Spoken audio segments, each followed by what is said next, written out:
On veut prouver que c'est possible. Tu peux créer une boîte qui performe au niveau mondial depuis l'Afrique.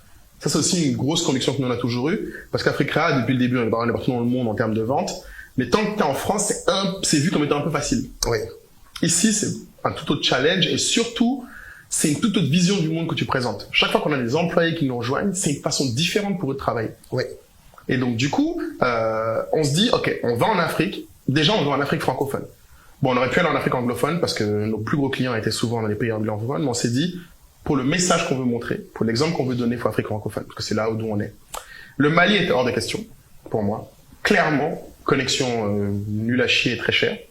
Courant et électricité instable au mieux. Donc, c'était vraiment des critères d'infrastructure qui nous ont d'abord permis de trier. Ouais. Donc, grosso modo, en Afrique de l'Ouest, Sénégal, Côte d'Ivoire. Ça se joue comme ça, c'est les deux. Donc, on s'est dit, on fait une semaine au Sénégal, une semaine en Côte d'Ivoire, et on voit.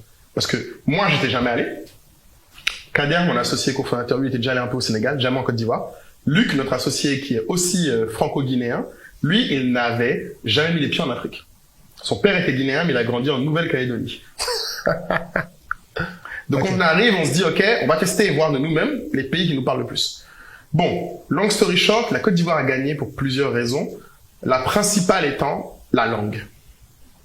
Malheureusement, le Sénégal, oui, c'est vrai. Aussi bien que ce soit, si tu parles pas Wolof, il y aura toujours un delta. Tu n'as pas intégré. Ouais. Et si tes équipes, parce que nous, en plus, on allait monter une équipe, hein, donc moi, j'étais dans la logique de me dire, mais si toute mon équipe parle une langue que je ne parle pas, ça va forcément créer des divisions. Je sais, je suis malien. Quand je me retrouve entre Maliens à Palais Bambara, on peut pas s'empêcher. C'est juste, ça glisse comme si, tu peux faire ce que tu veux, ça sort. Tu vois. Donc, du coup, on s'est dit, non. Côte d'Ivoire a cet avantage de la langue. Et personnellement, il y a une autre chose qui m'a beaucoup marqué, dont je trouve qu'on ne parle pas assez en Côte d'Ivoire, parce qu'ils prennent ça pour acquis, je trouve, c'est la mixité religieuse dans ce pays. C'est-à-dire que dans une même famille, tu peux avoir un père et une mère qui n'ont pas la même religion. L'enfant peut avoir une autre religion qui a complètement rien à voir, et personne n'y voit un problème. Les deux parents peuvent être chrétiens, l'enfant est musulman, et tout le monde le vit bien. Pour avoir vécu au Mali, dans un pays où la religion est très forte et a un conduit gros et puissant de limitation sur les gens, c'est très différent en Côte d'Ivoire. Donc du coup, c'est vrai qu'on n'en parle pas. On parle pas beaucoup de cet aspect. Non, la Côte d'Ivoire est, alors, les gens le voient comme étant un pays comme les autres, mais une terre d'accueil. Mais ce côté accueil, je pense, vient beaucoup de ça aussi.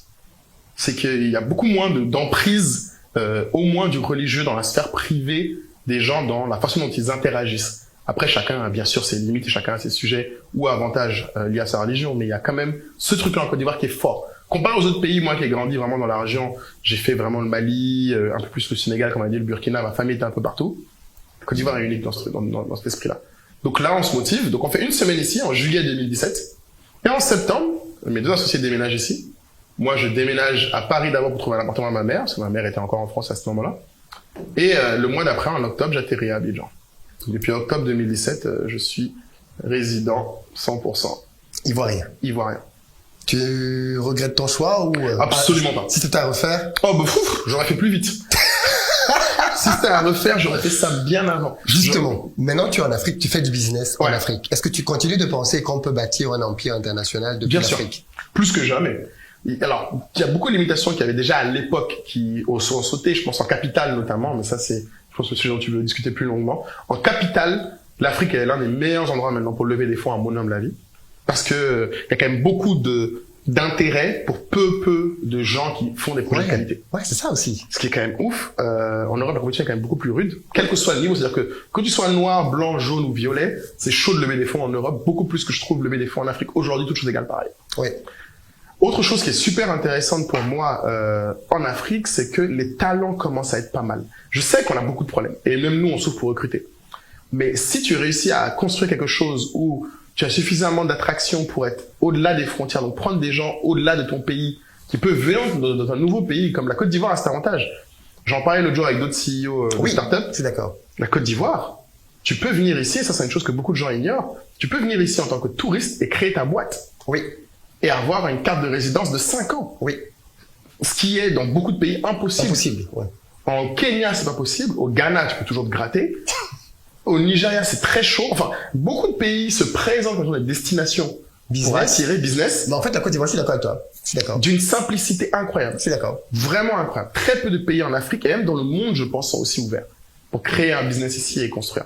Et après, l'autre chose qui est quand même indéniable pour moi, ce qui est bien avec le fait qu'on soit en Afrique, comme je dis, sur les talents, c'est qu'une fois que tu as cette base et que tu peux facilement amener les gens, tu peux attirer des talents de partout.